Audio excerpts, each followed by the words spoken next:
ওং বৈদ্যনাথায় নমঃ কেউ একসঙ্গে 10 জন উচ্চারণ করছে, ফিল করুন। তখন আমি বলি আপনি বৈদ্যনাথে গিয়ে পুজো দিতে পারেন, কারণ রাবণের হাতে মহাদেব চলে যাচ্ছেন, তো সাংঘাতিক অবস্থা, বিপদ।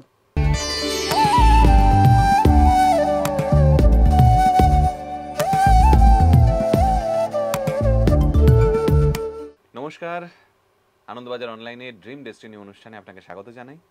আমি সুজয় নীল এবং আমাদের সঙ্গে শ্রীমণি ভাস্কর। নমস্কার স্যার। নমস্কার স্যার। আমরা গত 2-3টে এপিসোডে বিজনেসের খারাপ ব্যাপার স্যাপার নিয়ে আলোচনা করছিলাম, যে সেখান থেকে বেরোবে কীভাবে। আপনি স্পিরিচুয়াল পার্ট নিয়ে বেশ অনেকটা আলোচনা করেছেন, যেখানে হয়তো আপনার কাছে না এসেও তারা কিছু ফলাফল পেতে পারে। সেখানে আপনি রামেশ্বরম নিয়ে কথা বলেছেন, সোমনাথের মন্দির নিয়ে কথা বলেছেন। আরও তো নিশ্চয়ই প্রচুর মন্দির রয়েছে যেখানে তারা যেতে পারে বা সেই জায়গাকে স্মরণ করতে পারে। একদম, একটু যদি আলোচনা করেন। জ্যোতির্লিঙ্গের মধ্যে প্রথমটা হচ্ছে রামেশ্বরম, যে রামেশ্বরম মন্দিরটা আমাদের হরোস্কোপের মেষ রাশির সাথে কানেক্টেড। তারপরে হচ্ছে সোমনাথ, যেটা আমাদের হরোস্কোপের বৃষ রাশির সাথে কানেক্টেড। তারপরে আসছে নাগেশ্বরম, সেটার সাথে কানেক্টেড হচ্ছে মিথুন রাশি। কর্কট রাশির সাথে কানেক্টেড হচ্ছে ওমকারেশ্বর। সিংহ রাশির সাথে কানেক্টেড হচ্ছে দেওঘরের ঝাড়খণ্ডের বৈদ্যনাথ। কন্যা রাশির সঙ্গের পরে সিংহ রাশির পরে কন্যা রাশি মল্লিকার্জুন, যে জ্যোতির্লিঙ্গ। এবং অদ্ভুতভাবে দেখলে দেখবেন যে এই জ্যোতির্লিঙ্গগুলো একটা শঙ্খের মতন ওই জায়গাগুলো এসছে, মানে আকাশ থেকে ওপর থেকে ওই জ্যোতির্লিঙ্গগুলো স্বয়ম্ভূ তৈরি হয়েছিল পুরো শঙ্খের মতন। কন্যা রাশিতে হচ্ছে মল্লিকার্জুন, মল্লিকার্জুনের পরে হচ্ছে মহাকালেশ্বর, তুলা রাশির সাথে কানেক্টেড। তারপরে ঘিজনেশ্বর বৃশ্চিক রাশির সাথে কানেক্টেড। ধনুরাশির সাথে কানেক্টেড হচ্ছে কাশী বিশ্বনাথ। তারপর হচ্ছে মকর রাশির সাথে কানেক্টেড ভীমাশঙ্কর। কুম্ভ রাশির সাথে কানেক্টেড রুদ্রপ্রয়াগের কেদারনাথ। এত মনে থাকে কি করে আপনার স্যার? থাকে, কারণ এগুলো তো ডেলি কাজ করছে এদিনই। এদের ওই ওখানকার যে আহুতির দ্রব্য, যজ্ঞের দ্রব্য আমার তো আচার্যরা গিয়ে নিয়ে আসে, ফলে আমি তো কানেক্টেড। ফলে সেই কানেক্টেড থাকার জন্য তো মুখস্থ রয়েছে। এবং মীন রাশির সাথে হচ্ছে ত্রম্বকেশ্বর। এবং এটা প্রত্যেকটা একটা করে যে রাশি, সেখানে এক একটা গ্রহ তুঙ্গ হয়, কোনো কোনো জায়গায় মূলত্রিকোণ হয়। যেমন সূর্য মেষ রাশির ঘরে গিয়ে 10 ডিগ্রি, একদম 10 ডিগ্রিতে সুতুঙ্গি হয়। চন্দ্র 3 ডিগ্রিতে বৃষ রাশির ঘরে তুঙ্গে হয়। মিথুন রাশির ঘরে রাহু 15 ডিগ্রি থেকে সুতুঙ্গি হয়। কর্কট রাশির ঘরে বৃহস্পতি 5 ডিগ্রি থেকে সুতুঙ্গি হয়। এইভাবে শনি তুলা রাশির ঘরে 20 ডিগ্রি থেকে সুতুঙ্গি হয়। এই তুঙ্গ যে ঘরগুলোতে যেখানে তুঙ্গে থাকে বা তাদের মূলত্রিকোণ, যেমন সিংহ রাশির ঘরটা হচ্ছে রবির মূলত্রিকোণ, বা রাহুর মূলত্রিকোণ হচ্ছে কন্যা রাশির ঘর, কেতুর মূলত্রিকোণ হচ্ছে মীন রাশির ঘর। তো দুটো জিনিস আমি অবজার্ভ করি, যারা রেমেডিয়াল পার্টে ডাইরেক্ট আমাদের কাছে আমি যেটা দেখি সেটা হচ্ছে সে কী চাইছে। দুটো পার্ট থাকে, একটা হচ্ছে তুঙ্গ মানে কি, ধরে রাখুন একজন ক্রিকেটার মাঠে সমস্ত তাকে নিগড়ে দিয়ে দিচ্ছে, তাহলে সে সেরা পারফরমেন্স দিচ্ছে, সেটা তুঙ্গ। কিন্তু সেই যে সেরা পারফরমেন্স দিচ্ছে তার জন্য বাড়িতে ভেতরে একটা প্র্যাকটিস রয়েছে, খাদ্যাভ্যাস রয়েছে, সেটা হচ্ছে ফুয়েল, সেটা ড্রাইভিং ফোর্স, সেটা হচ্ছে মূলত্রিকোণ। যে ক্লায়েন্ট আমার কাছে আসছে, আগে তাকে ছক দেখে এবং তাকে বিচার করে দেখে আমাকে বুঝতে হয় যে তার পারফরমেন্সের প্রবলেম না প্র্যাকটিসের প্রবলেম। মানে পারফর্মটা করতে সে পাচ্ছে না, প্র্যাকটিস ওকে আছে, নাকি প্র্যাকটিসটাই নেই। প্র্যাকটিসটাও দরকার, তো বিজনেস করতে গেলে প্র্যাকটিস আছে। Planning part, labour part, spiritual part, কোনটাতে যদি দেখা যায় প্ল্যানিংয়েই প্রবলেম, আমি ওকে 1000 প্ল্যানিং দিয়েও প্ল্যানিংটা করবে না আলটিমেটলি, তখন তাকে আমাকে প্র্যাকটিস পার্টে ঢুকতে হবে, মানে মূলত্রিকোণে ঢুকতে হবে। এবার এইভাবে যে প্রত্যেক কটা যে জ্যোতির্লিঙ্গ আছে গিয়ে দেখতে হয়, সেই জায়গাটা গিয়ে হরোস্কোপে গিয়ে দেখতে হয়। ধরুন কারো হরোস্কোপে কোনোটা লিগাল কেস এসছে, বিজনেসে কোনোটা ঝঞ্ঝাট এসছে, লিগাল কেস জেনারেলি নিয়ে আসে রাহু এবং কেতু। রাহু হচ্ছে কিন্তু মিথুন রাশির ঘরে থাকে, মিথুন রাশির ঘরের সাথে নাগেশ্বরম কানেক্টেড। যখন নাগেশ্বরম কানেক্টেড, ওই নাগেশ্বরমে গিয়ে যদি আপনি পুজো দেন, পঞ্চমী তিথি, ত্রয়োদশী বা চৌদ্দশী, যদি বছরে অন্তত 3 বার যান, অন্তত 1 বার যান, যদি একদম তাও না পাচ্ছেন, ওং নাগেশ্বরায় নমঃ মোবাইলে ওয়ালপেপারে রাখলেন, বারে বারে তার দিকে প্রার্থনা করলেন, অন্তরে যখন সময় পাচ্ছেন প্রার্থনা করছেন, একটা পজিটিভ এনার্জি তাকে ওই বাজ এনার্জিগুলো সরিয়ে দিতে পারে। বিজনেসের ডিসপুট মানে কি, নয় সেল হচ্ছে না, নয় সেল হয়ে রিটার্ন আসছে, নয় অর্ডার কম পড়ছে, অথবা অর্ডার আছে মেটেরিয়াল পাচ্ছি না, মহাজনের সাথে প্রবলেম, এই তো প্রবলেম। বা আলটিমেটলি যে বিজনেস করে যে ডেভেলপমেন্ট করবো ভাবছি, তার জন্য যে অ্যাডভার্টাইজমেন্ট করলাম, প্রমোশন করলাম, তার যা খরচা, সেই খরচা যখন প্রোডাক্ট করছি সেখান থেকে মাইনাস কিছু লেস হয়ে যাচ্ছে, আমার লস আসছে।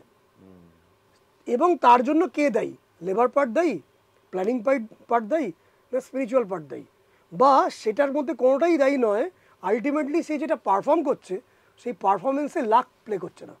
এরকম তো অনেক ক্রিকেটারই আছেন, অনেক ফুটবল খেলেন, এমন তো আসেনি যে তার কোনো ত্রুটি নেই, তো রেজাল্ট আসছে না, তাহলে আমাকে তুঙ্গের ফলটা দিতে হবে।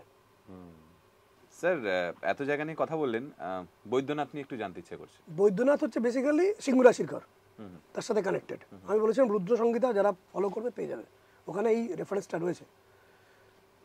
সিংহ রাশির ঘর, সিংহ রাশির ঘর মূল ত্রিকোণ হচ্ছে রবি, মানে তার ড্রাইভিং ফোর্স কোথাও কম, ফুয়েল কোথাও কম। একটা গাড়ি যখন চলছে, গাড়ি চলতে গেলে গাড়ির সমস্ত পার্টগুলো ওকে থাকতে হয়, ফুয়েল থাকতে হয়, ড্রাইভার থাকতে হয়। এবার দেখা গেল সব ওকে, ড্রাইভারও আছে, ফুয়েল নেই।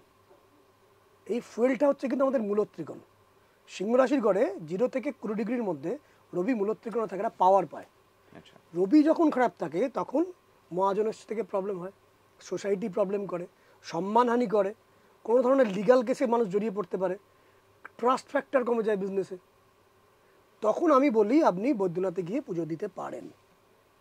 কিন্তু যারা দিতে না পাচ্ছেন তার জন্য আমি বললাম যে গুগল থেকে করে নিন, বৈদ্যনাথ ধামের ছবিটা ভালো করে দেখুন, তাকে নিজেরাইজ করুন, ফিল করুন, ভিজুয়ালাইজ করুন, তার মন্ত্রগুলো হিয়ারালাইজ করুন মনে মনে। ওং বৈদ্যনাথায় নমঃ কেউ একসঙ্গে 10 জন উচ্চারণ করছে, ফিল করুন, কিছু কৃপা আসতে পারে, আসতে পারে। কিন্তু আসল হচ্ছে শাস্ত্রে কিন্তু এইভাবে কৃপার কথা লেখা নেই, শাস্ত্রে হচ্ছে গিয়ে ওখানে পূজা করতে হবে। এবার বৈদ্যনাথের সঙ্গে যেটা কানেক্টেড সেটা হচ্ছে, এবং এর থেকে আমরা যে সূত্রটা পেয়েছি, অন্তত আমি যেটা বার করেছি, যখন মানুষ কোনোটা কাজে আটকে গেছে, মানে আপনার পায়ের গোড়াটা ধরে নিয়েছে, আপনি কিছুতেই পায়ের গোড়ায় টেনে বার করতে পারছেন না, কোনো জায়গায় আটকে গেছেন, সে বিজনেসে হোক বা কোনো একটা যে কোনো বিষয়ে, আপনি কিছু ছড়িয়ে তুলতে পারছেন না, কারণ ওটাকে যদি জোর করে ছড়াতে যান তাহলে আপনার লিগাল ডিসপিউট আসবে, নাহলে সামাজিক ডিসপিউট আসবে, মানে কিছু না কিছু আপনি ফাঁসবেন, কেউ ফাঁসবে আর কি। তখন সূর্যকে গার্ড দিতে হয়, আর তখন বৈদ্যনাথের পুজো করতে হয়। কেন? বৈদ্যনাথ ধামের সাথে একটা যে কথা জড়িয়ে আছে, যেটা মাইথোলজিতে রয়েছে, পুরাণে আপনি পাবেন, সেটা হচ্ছে যে স্বয়ং রাবণ কৈলাসে গিয়ে মহাদেবকে অনেক কষ্টে সন্তুষ্ট করেছিলেন, ওনার 9খানা মাথা স্যাক্রিফাইস করেছিলেন যজ্ঞে। কিভাবে করেছিলেন জানি না, শাস্ত্র এটা বলছে। মহাদেব সন্তুষ্ট হয়েছিলেন, বলো কি চাও?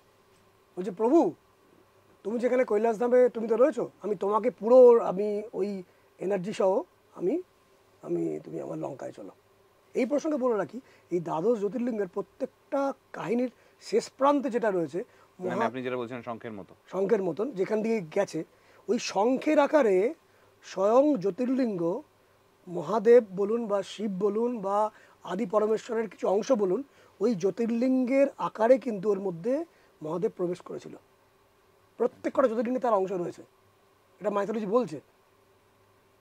এবং ছবিটা দেখলে বুঝতে পারবেন যে জ্যোতির্লিঙ্গের আকারে কিন্তু সেই এরিয়াগুলোতে প্রবেশ হয়েছে, প্রথম থেকে শুরু করে একদম শেষে গিয়ে একদম কেদারনাথ অব্দি ওইভাবেই রয়েছে। এবং ওখানে মহাদেব স্বয়ং প্রবেশ করেছিলেন, এখনও আছেন সেখানে, এবং তিনি সেটা আশীর্বাদ দিয়ে গেছেন, সেটা করে গেছেন যে আমি করবো, এটা থাকবো। তো মহাদেব যখন বলেছেন ঠিক আছে আমি যাব, তো এইভাবে তো যাওয়া সম্ভব নয়, তুমি লিঙ্গের আকারে আমার সাথে চলো, ওই তথাস্তু। যখন তথাস্তু দিয়ে ফেলেছেন তখন দেবতারা তো অবস্থা খারাপ, কারণ রাবণের হাতে মহাদেব চলে যাচ্ছেন, তো সাংঘাতিক অবস্থা, বিপদ। তো এদিকে মহাদেব তো অলরেডি বলে ফেলেছেন। তো মহাদেব যখন বলে দিয়েছেন তখন নারায়ণ এসছে, নারায়ণ এসে বলছে দেখো তুমি একটা, রাবণকে বলছেন তুমি একটা ভালো কিছু কাজ করতে চলছো, এই জন্য সংকল্প এবং আচমন প্রয়োজন, নাহলে তুমি মহাদেবকে লিঙ্গ হিসেবে কাঁধে নিয়ে যাবে কীভাবে তোমার এত ডেভেলপমেন্ট করবে? সংকল্প আচমন বলি, ইয়াস, সংকল্প আচমন ছাড়া তো কিছু সম্ভব নয়। সংকল্প করার পরে আচমন করা, আচমনে দেখবেন অংশ বিষ্ণু করা হয়। তো যখন আচমন করা হচ্ছে, স্বয়ং নারায়ণ মনে মনে বরুণদেবকে স্মরণ করেছেন, হে বরুণদেব, যেটা আমি বলি বাস্তুক্ষেত্রে পশ্চিম দিক, জলের দিক, পশ্চিম দিকে রিজার্ভার থাকলে ভালো হয় বলি, ওয়াটার ট্যাঙ্ক থাকলে ভালো হয় বলি, কারণ বরুণদেব। সেই বরুণদেব যিনি জলের মালিক হুম হুম হুম তাকে স্মরণ করেছেন, এই বরুণদেব তুমি আজমনের সঙ্গে সঙ্গে ওই জলের মধ্যে ঢুকে যাও। মানে বরুণদেব স্টমাকের মধ্যে ঢুকে গেছেন আজমনের সাথে সাথে। তো রাবণ চলেছেন হাতে শিবলিঙ্গ নিয়ে, কিন্তু মহাদেব বিষ্ণুর পরামর্শে একটা শর্ত দিয়েছেন, মানে নারায়ণের পর শর্ত দিয়েছিলেন যে তুমি যদি ওই লিঙ্গটি যেখানে রেখে দেবে, যদি লঙ্কা যাওয়ার পথে, সেখান থেকে কিন্তু আমি আর উঠবো না। এটা কিন্তু বুঝে আমি ওখানে থেকে যাবো না, না আমি এই নিয়ে চললাম। তো কৈলাস থেকে যাচ্ছেন, যাওয়ার পথে ওই বৈদ্যনাথের পাশ দিয়ে উনি যাচ্ছেন ঝাড়খণ্ড। হঠাৎ করে ওনার খুব জোর মূত্র ত্যাগ করার ইচ্ছা এসছে, তিনি আর ধরে রাখতে পারছেন না, কিন্তু রাখলে তো মহাদেব সেখানেই তো আটকে যাবে। তখন সেখান দিয়ে একজন ব্রাহ্মণ যাচ্ছিলেন, দেখে দেখে ভালোই মনে হলো, বলছে শোনো তুমি কি এটা ধরতে পারবে? বলছে হ্যাঁ ধরতে পারবো। কখন আসবো? আমি জাস্ট এই যাবো আর আসবো। সত্যি তো? বলছে হ্যাঁ। বলে যদি টাইম বেশি হয় তাহলে কিন্তু আমি থাকবো না, আমি তো বসিয়ে দেবো। বলে হ্যাঁ আমি আসছি এক্ষুনি। তো বরুণদেব তো রাবণের পেটে গেছিলেন, তিনি তো মূত্রত্যাগ ঘন্টার পর ঘন্টা করে যাচ্ছেন, মূত্র তো হয়েই যাচ্ছে। সেই সময়টার জন্য নারায়ণ সেই শিবলিঙ্গটিকে ওখানে স্থাপন করে দেন। রাবণ যখন দীর্ঘক্ষণ বাদে ফিরে আসেন, এখন স্থাপিত হয়ে গেছে, জোর করে টেনে তোলার চেষ্টা করেন, তুলতে পারেন না, যে কারণে এর ওই লিঙ্গের কিছু পার্ট, কিছু অংশ ড্যামেজড হয়ে গেছে। আজও বৈদ্যনাথে গিয়ে দেখুন, আপনি শেষ দিকে ড্যামেজের অংশ দেখতে পাবেন, ড্যামেজ পার্ট রয়েছে ওখানে। আচ্ছা পুরো লিঙ্গটার পুরো অংশটা নেই, একটা ড্যামেজ পার্ট। সমস্ত যত কেদারনাথে যান, সোমনাথে যান, পুরো ঠিকঠাক লিঙ্গ দেখতে পাবেন, কিন্তু বৈদ্যনাথে দেখবেন অনেকখানি প্রবেশ করানো এবং ড্যামেজ পার্ট, কিছুটা ড্যামেজ আছে। উনি চেষ্টা করেছেন কিন্তু করতে পারেননি। তো আমি কিছুক্ষণ আগে বললাম, যখন কোনো কেউ, তার মানে ওই যে ভদ্রলোক যাচ্ছিলেন ব্রাহ্মণ নারায়ণ ছিলেন, এবং আর করতে পারলেন না কিছু। ইন্টারেস্টিং না? এবং আমি কি বললাম, বৈদ্যনাথের যখন পুজো হয়, তার আহুতি দেওয়া হয়, তার কালেক্টেড দ্রব্যাদি আহুতি দেওয়া, যেটা আমরাও করি অনেক সময় যারা ওখানে যেতে পারছেন না। সেই যখন তার পুজোটা হয়, যখন আপনি তার থেকে আপনার গড়ালি ছাড়াতে পারছেন না, আপনি আটকে গেছেন, স্বয়ং মহাদেব সেই আশীর্বাদ করেছেন, যদি এখানে পুজো করা হয়, যদি এখানে আহুতি দেওয়া হয়, গরিবদের যতখানি সম্ভব সেবা করা হয়, তখন তাকে সেই কিছুটা পুষ তিনি দেবেন বা অনেকটাই পুষ তিনি দেবেন। এই সমস্তগুলোই প্রত্যেক কটার সাথে কানেক্টেড। এবং এখানকার যে প্ল্যানেট সেটা হচ্ছে কিন্তু শান, এবং জোডিয়াক সাইন কিন্তু সিংহ।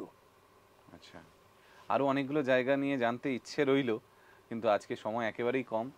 আরেকদিন নিশ্চয়ই জানাবেন স্যার, জানাবেন তো? হ্যাঁ নিশ্চয়ই। বেশ, আজকে তাহলে এপিসোড এখানেই শেষ করছি, কথা হবে আগামী কোনো এপিসোডে। ততক্ষণ ভালো থাকবেন আর দেখতে থাকবেন ড্রিম ডেস্টিনি, শুধুমাত্র আনন্দবাজার অনলাইনে। নমস্কার। নমস্কার।